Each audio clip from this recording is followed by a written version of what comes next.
Біздер тарих және дінтану пәні мұғалімдері наурыз айының 1 мен 11 күн арасында Қазақстанның этникалық саясатын білім беру мазмұнын іске асыру бойынша педагогтердің пәндік құзыреттілігін дамыту тақырыбында курсын аяқталып отырмыз.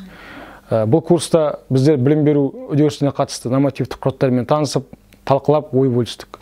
Курстың жоспарына сәйкес мазмұндық модельдегі қазіргі сабақтарда қойылатын талаптар мен жобалау әдістері бойынша оқу үдерісінің сапасын арттыру және оқытудағы жаңа түрлі тәсілдерді қолдану арқылы өз қызметтік қоржынымызды толтырып, өз тәжірибемізді ой елегінен өткіздік.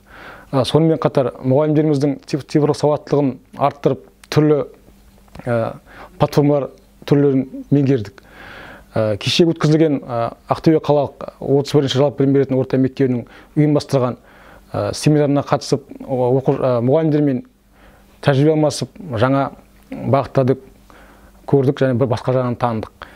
Тобымыздың атынан осы Ақтөбе өрлеу орталығының басшысы Нұргүл Молдабайқызына және сол ұжымға өз алғысымызды білдіреміз.